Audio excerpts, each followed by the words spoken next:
Hi, I'm Eric Boucher. I work with Electrical Technologies in South Windsor, Connecticut, and this is Welcome to Strictly Biz News.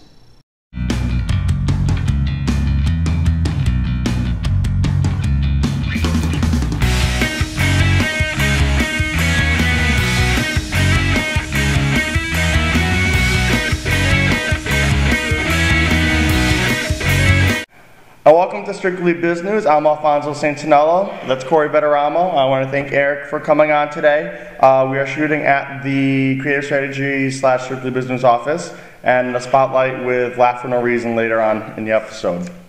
So let's just jump right into the hot topics.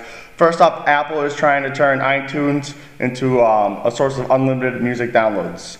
They're trying to make a deal with all the record companies.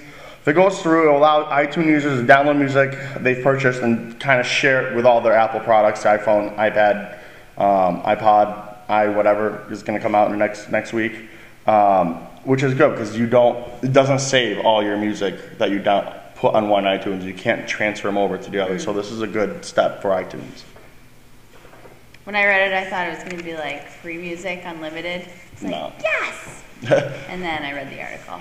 I think, well, between like what Rhapsody's doing, where it's like $10 a month for unlimited music, and they're trying to go against with like Pandora and Groove Shark now, I think they really need to kind of step it up and change, not the 99 cents per song. Because after a while, it's $1.29 a song now. It is? Yeah. Yeah. So I'm not going to say how I got my music before, but yeah. So I mean, I think their pricing structure needs to change, or they're going to be losing a lot of people soon. Yeah. What they're saying is it's like huge to have a permanent backup system online. Yeah.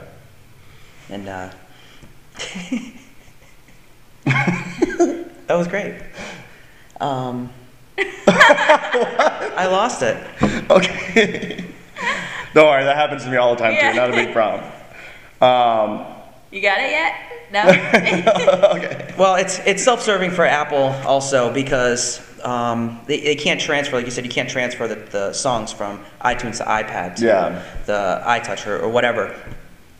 So if somebody's in the market for looking for a new musical device and they have all these songs on their iPad, then if it costs them money to put it on the iTunes, then they might, or the iTouch, then they might go with another media device. Right. Well, you think too of like people. I mean, I have the iPod Classic, the old one, but if that breaks or it loses, I'm screwed with all the 3,000 songs I have on there. Yeah, but wait, time out. I don't understand. So I have all my iTunes is on my computer. Yep. Right. So every time I get a new device, I got it, like my new iTouch. I downloaded all the songs from iTunes onto my iTouch. Yep.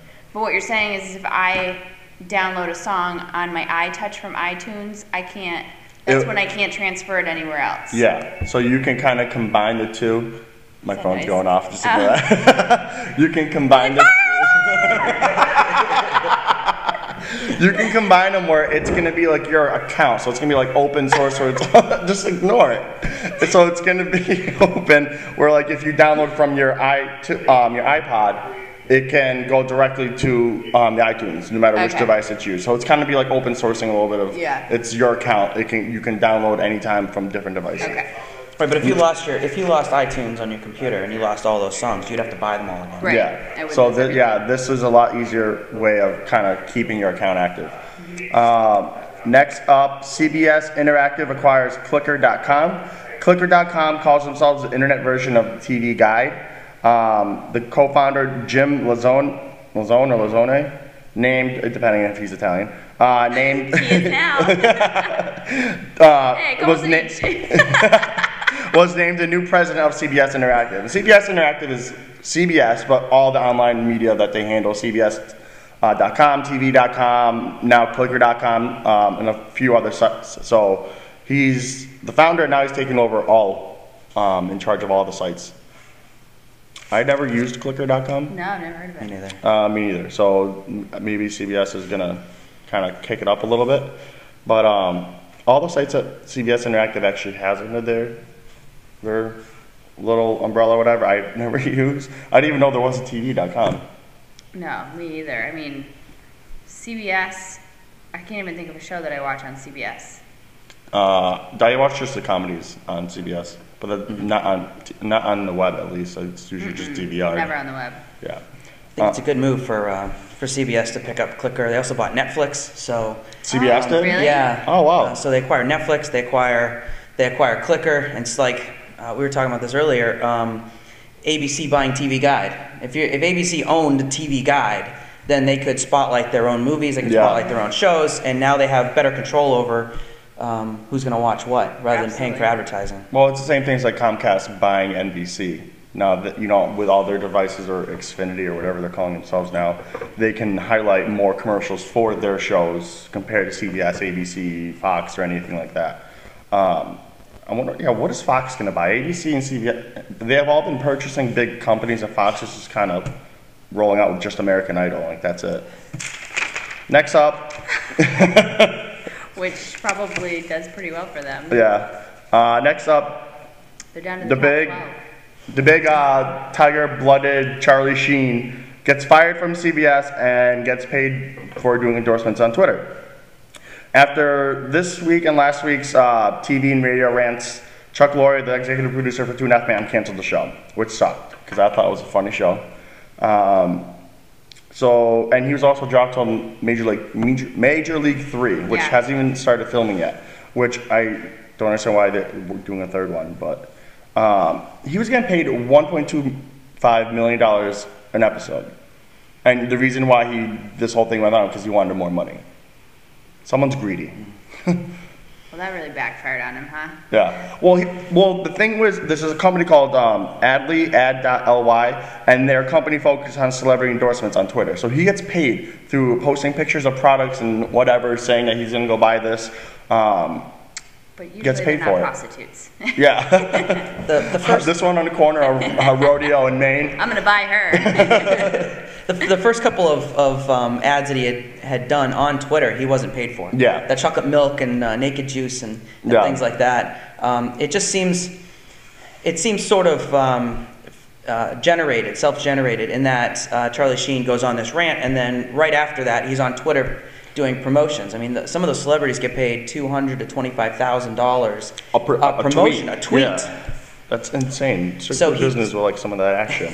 So he generates his own controversy, his own media attention, and then he gets canned from the show. Well, it stinks. I mean, it's $1 million. What do you say? 1.25 million an episode. Yeah. But then he's immediately doing this. He built a Twitter following over 1 million followers Did the in Guinness one World day. Guinness World Record. But I read an article where sources, and I don't know who his sources are, saying that he only joined Twitter purposely to do the endorsements and to make money off of it. He didn't join it just because he wanted to be on Twitter.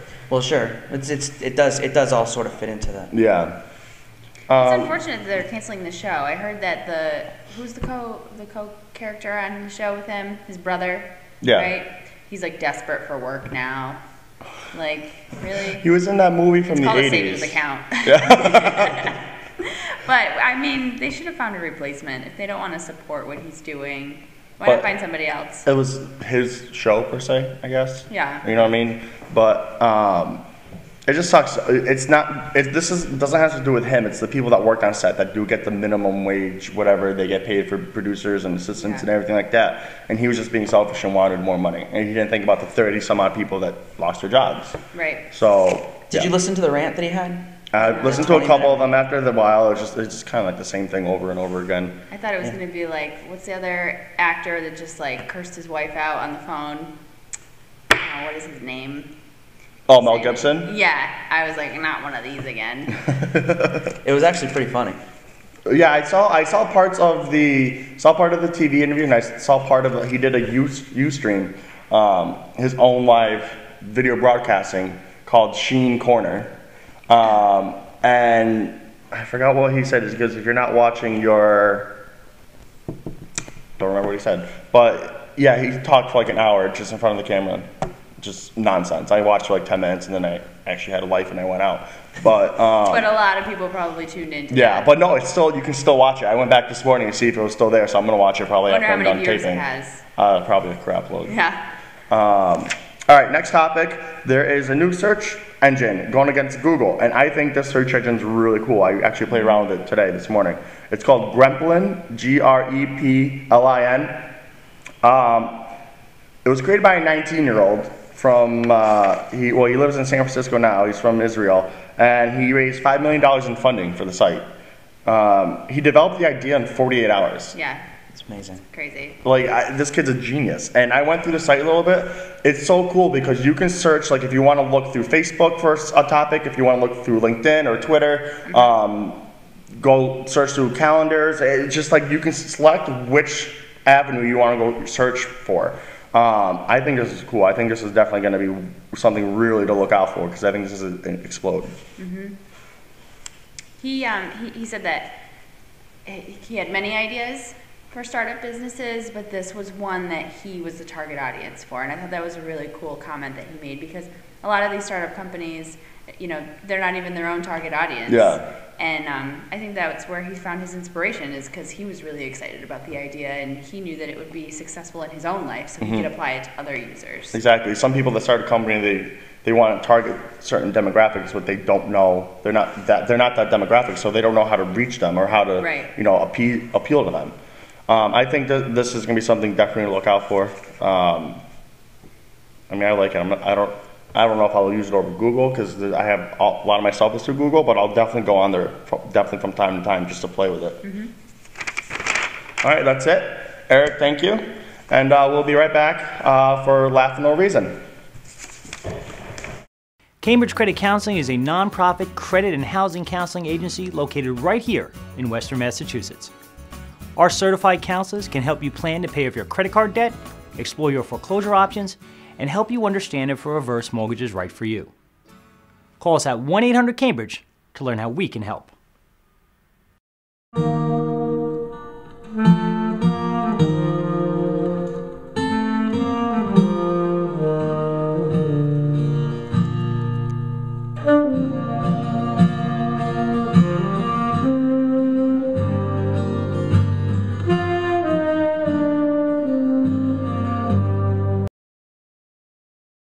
Back to the Business Spotlight. I'm here with Trevor Smith of Laugh for No Reason. Trevor, what is Laugh for No Reason? Basically what I offer is I offer a stress management program for different organizations and companies around reducing stress and feeling good about ourselves, not just in the workplace, but in everyday life. So what kind of services do you offer for clients? Basically what I do is I come in and I do a series of activities and interactive games, basically, around using laughter and humor as a way to relieve stress. And I use that as a whole part of a curriculum I use. It's a 45-minute program I usually offer different organizations. So how did you get into this? Well, actually, my background is more in human services. I was working at a human service agency in Springfield. Mm-hmm. And one day I was getting bored of what I was doing. I was doing bingo and Scrabble. I was getting a little tired of doing that with the people I was working with. And so I came across this organization called the World Laughter Tour. I was looking around the internet one day, and I said to myself, this is something that's really cool. I think I could really use in my work. Mm-hmm. So I connected with the person who ran that organization, and he said to me that they do these workshops around what they call laughter clubs. Mm-hmm. And so you go down and go to these 2-day trainings, and you learn about how to run these laughter clubs. And you become a certified laughter leader after a couple of days, which was kind of cool. And so I started doing that, and I got certified, and I've been doing it ever since, about 5 years ago. So what's your favorite part of the job? I think my favorite part of the job is seeing other people have a good time and relax, and even people who come to my programs, a lot of them are in a really bad mood, sometimes, especially in the workplace, and just see them kind of change your attitude. Mm-hmm. After my program and see them really uplifting and really in a better mood mm-hmm. and really feeling good about themselves and having a good time. So why should people they're watching and learning about the business, why should they contact you? Because I think my program's I think really valuable more than ever. Mm-hmm. People are under a lot of stress right now with their job security and financial issues and just not enjoying what they do. Yeah. And I think what I do, it kind of relieves some stress, but also gives them tools to use after they leave my program. Mm-hmm. They can use on their own. What's the website? So if they want to get more information, it's laughforyourhealth.com. Laughforyourhealth.com. Yeah. Is there anything else you want to tell the viewers? And I'm available I do programs all around the area here. I could go anywhere where your business is and provide a great program that's really beneficial. Great. Yeah. Trevor, thank you very much. Thank you. And we'll be right back. All right.